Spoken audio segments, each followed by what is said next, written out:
Cari amici, in questa puntata narriamo il ritorno di Sant'Alfonso da Roma a Napoli. Quindi vedremo la sosta a Pagani ed infine il viaggio verso Sant'Agata dei Goti, la sua nuova destinazione in qualità di vescovo. Vedremo anche come si organizza Alfonso e quali atteggiamenti manifesta nell'insediarsi nella sua diocesi.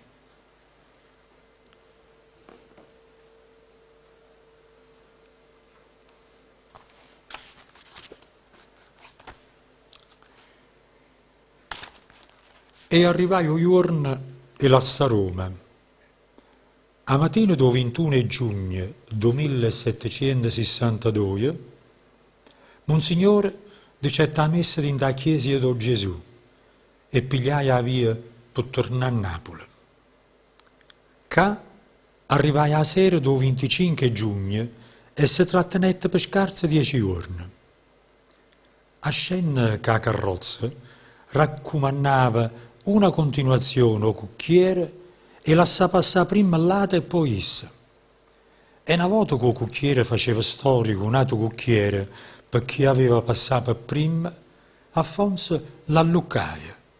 E quando fu in una casa la facette nata lavata i capi e dicette la vita fa passare a tutto quanto, pure a un salumiere. Forse tu molte stai a dimannare che farà Alfonso quando arriverà dinta la diocesi sua, a Sant'Agata. Stammi a sentire. Già a Napoli e pecore soie capettano che capitano ai pastore che stava arrivando. O fatti è così. Si trovava a Napoli un giovane prevete e ariense, una città che apparteneva alla diocesi di Sant'Agata. Questo pensai buono e a trovare Alfonso. E credenne, e si fa bella, nando vescovo suo, si appresentai vestito come un bel giovinotto, tutto imbusumato, un calimeo. Da cima dei capelli, infine il sole di scarpe, questo prevete non pareva proprio nome di Dio. O guardai Alfonso, e col cuore in mano le dicette: figlio mio, che sto vestere non è per voi. Voi avete essere d'esempio per l'altra gente. E se voi prevete, vi vestite, vi acconciate a così, che ne fa più e voi la di persone? Capetto prevete e si mettete a capo a posto. Era o 3 luglio, un sabato, quando Alfonso partette a Napoli per nucere. A sera stessa praticai dinta a chiesa a Nora da Maronna. O giorno appresso fui visitata a un cuofane prevete e vescovo. Gestivano intrallate e vescovo di Castellammare, da Cave, Lettere, un vecchio abate Montevergine e tanti prevete e nobili. Stette dinto collegio di Pavana pochi giorni. E padre le dettero una quartina con 2 camere, una per dormire e un'altra per accogliere la gente che iva a trovare. Ma essa si chiagneva sempre a stanzolella sua. A mattina l'8 luglio lassai o collegio di Pavana. Chiagnenne salutai il padre e dicette: frate miei, non vi scordate me, io me ne vado all'Asilia, lontana a voi e da congregazione. Passai per Napoli, s'avviai a parte Sant'Agata. Era a stagione, faceva cavera, e tutto quanto medici, previti e la gente o consigliavano e non partì per Sant'Agata in questi tempi. Issa tuosto rispondette: o vescovo non dabbarà a vita sua, ma l'anima dei cristiani co Signore l'ha consegnata.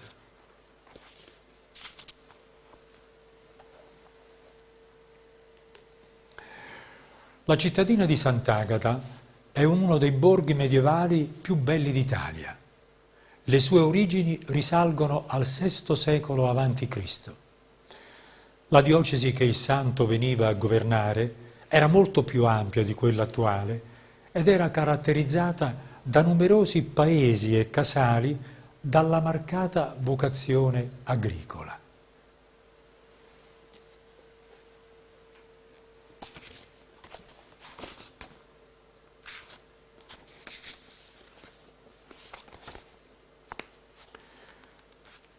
La diocesi di Sant'Agata era attaccata a quelle caserte. A Nupiz, lo spartimento tra le due diocesi passa per sotto a quei belli ponti do Formale, che aveva fatto fravacare il re per portare l'acqua a Sant'Uleucio e a Regge Caserte, quei belli ponti che mo sono diventati patrimonio di tutto il mondo. Alfonso si fermai, chiagnetta, vedendo Vignale che il Signore l'aveva consegnata, e benedicente tutta quella carche gente che sotto una scarricata botte o salutava e sbatteva in mano. Non ti dico da gente che accoglietta Alfonso a Sant'Agata, ti voglio dire invece che le cadicette facendo trascorso dinta chiesa di Oviscovato. Dicette che essa non era capace di fare vescovo, che sapeva fare la volontà di Dio, che non era venuta a Sant'Agata per fare una vita comoda, ma solo per dare una mano a tutte quante, per salvare l'anima propria, che non era venuta per comandare, ma per essere un servitore della gente. Fernette parlò, votando se prievete che stavano là, che lacrime all'occhio e praia e l'aiutà come potevano. Fino a mo' Alfonso facette vedere a gente di Sant'Agata come ci teneva per l'anima dei cristiani, ma facette subito vedere pure un'altra cosa, come non gli cercando a onore e reale. Avessi visto tu che la sera quanta roba avevano portato la gente a Monsignore. Gestivano reale persone nobili, roba assai costosa e buona, una montagna di roba di magnà, vino di tutte parti, case verace, rosolie, d'orge. Alfonso a raccoglietta tutta sta roba e a mannai a rete, a chi l'aveva rialata, ma nanno a dicere che aveva di grazia per tutto quanto, ma essa non accettava reale. E la stessa cosa facette con monaci e monache. Queste l'avevano portata, cantere e casecavalli, e zuccotte, e cannalotte, una ventresca e purcielli e latte e quasi 20 rotole. Alfonso si pigliai nu casecavalli, qualche zuccotto, nu pari cannalotte e mannai tutto a rete. Non sentendo a chi diceva che monaci e monache si potevano affennere per questo fatto. La stessa sera si inquietai Alfonso perché il segretario suo, Don Verzella, aveva fatto apparecchiare una cena lusso e perché trovai a dove aveva dormito un lietto nobile e non come volevisse un lietto poveriello. Monsignore, prima di arrivare a Sant'Agata, ci aveva mandato un fratello laico do collegio di Pavana, dicendole e la preparare un lietto fatto con saccone, come aquello che usava per dormire a Pavana.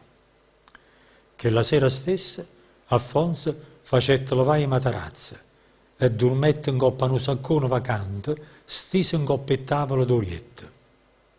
E o giorno appresso, tanne trovai pace quando vedette preparato il saccone come volevisse. Taggiati, marità, che stu saccone, dentro la congregazione d'Alfonso, l'hanno usato infine a poco tempo fa. E novizie, per esempio, o tenevano per liette fino a dopo a metà del 1900.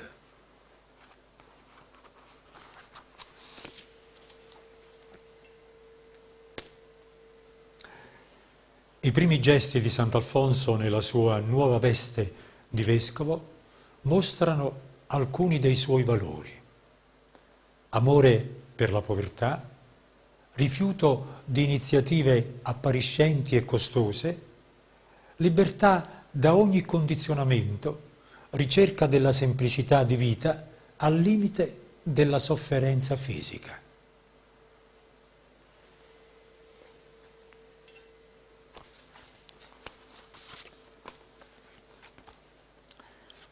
Appena putet, Alfonso scennette in due giardini dove scuvate. Se facette meravigli che tutti i giardini non teneva manco una piante e frutta. Ordinai subito a fratello Leonardo e chiantà, tanna per tanna, un sacco di piante portuali, mannarina e limone. S'era detto, fratello, perché quel non era un mese fravare, ma un mese luglio, e in giù dicette a Monsignore.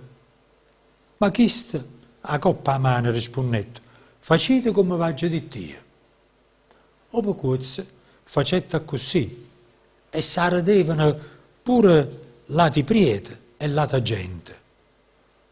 Come fui, e che li chiantate in do mese luglio, non ce ne fu una sola che si seccaia.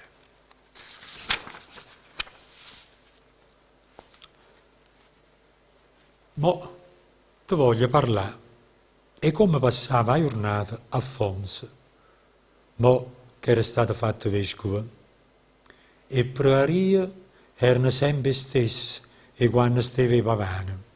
E buona parte di queste prarie e faceva fa pure a quella che essa chiamava la famiglia sua.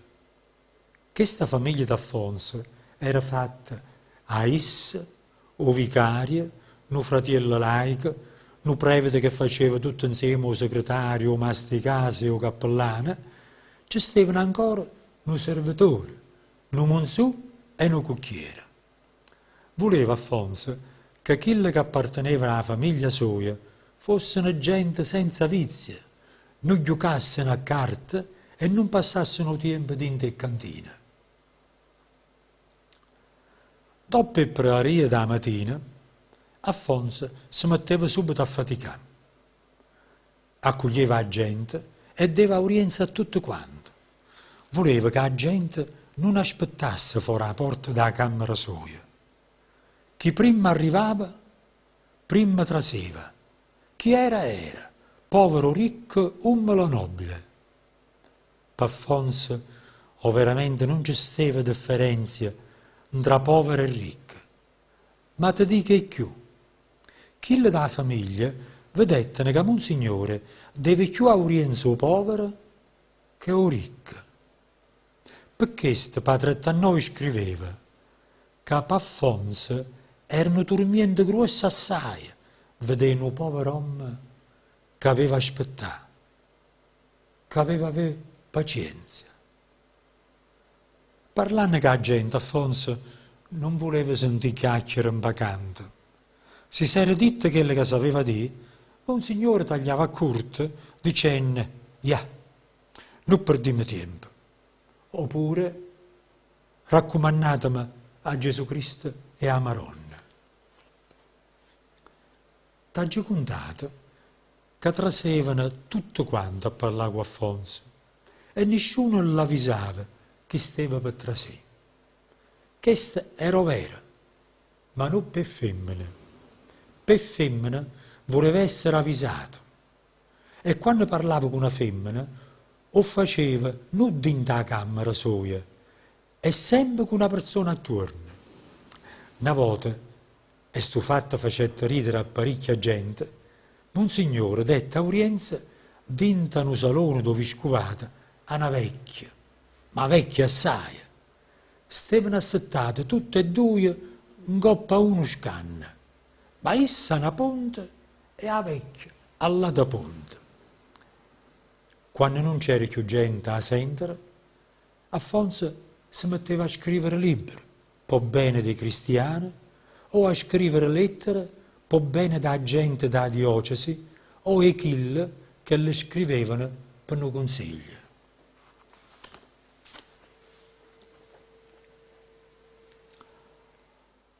Un padre che ama la povertà e la pratica nella sua vita non può sopportare l'idea che chi è più ricco di beni materiali debba essere per questo motivo anteposto a chi è meno abbiente.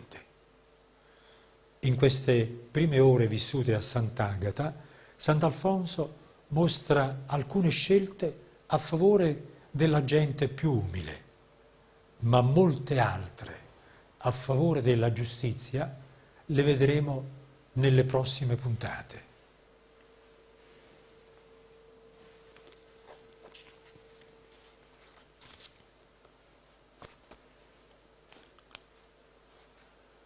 Dopo mangiato, Monsignore se voleva appapagnare per nucchio e una mezz'ora.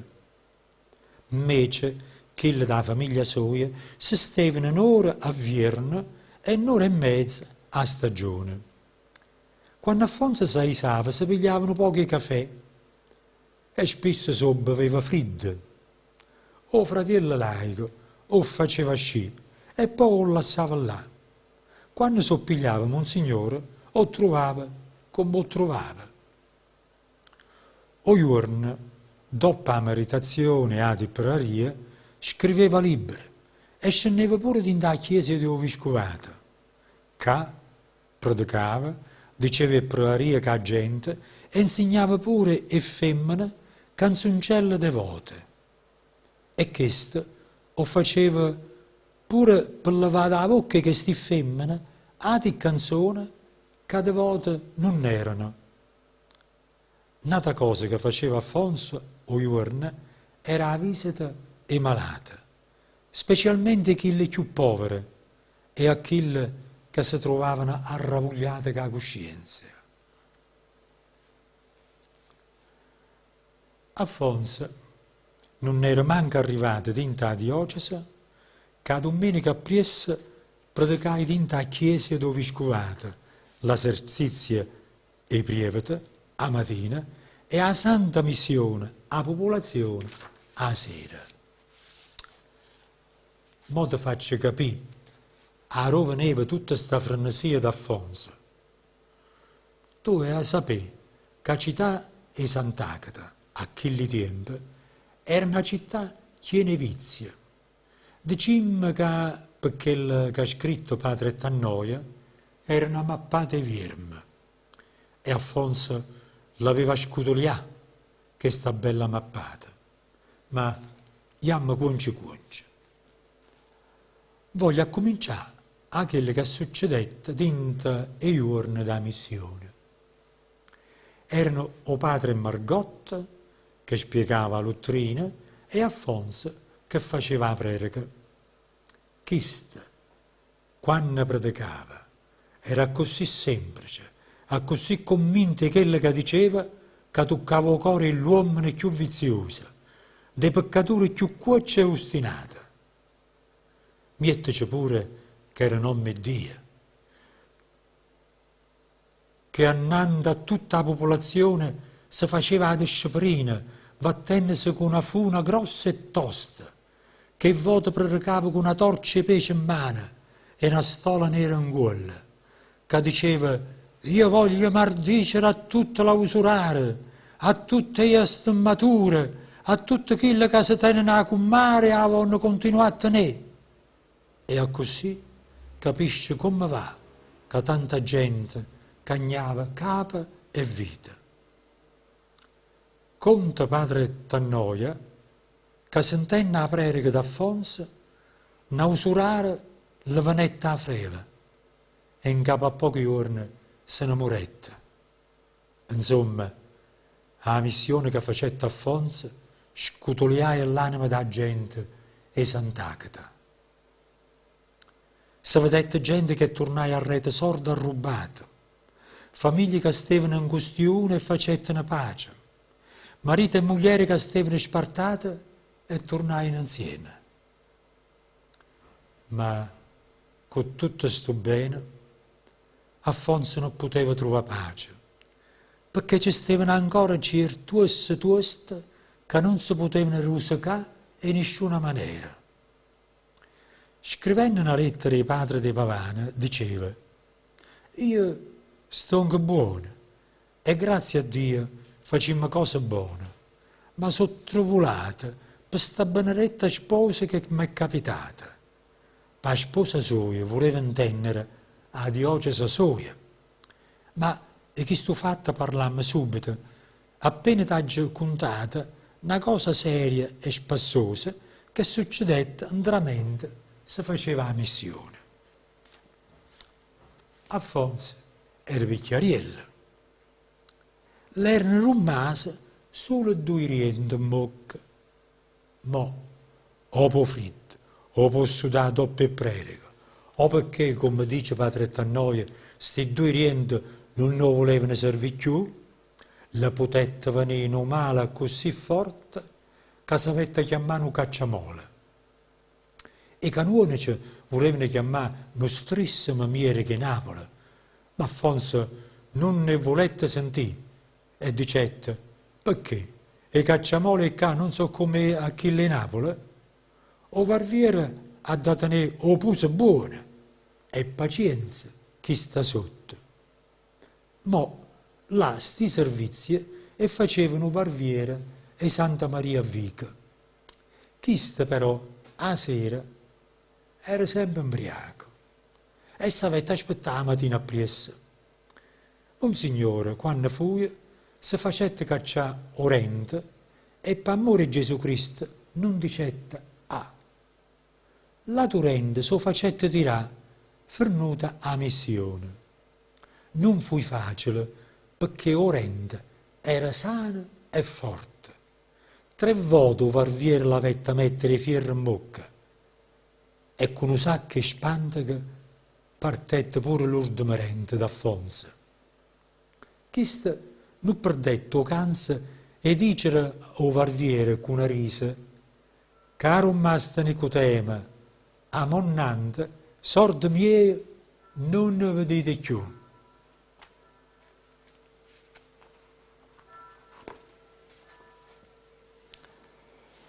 In queste ultime pagine, accanto ad un gustoso episodio che ci mostra un Sant'Alfonso divertente e molto umano, abbiamo visto alcune realtà sociali e morali un po' raccapriccianti, su cui torneremo in seguito. Arrivederci alla prossima puntata.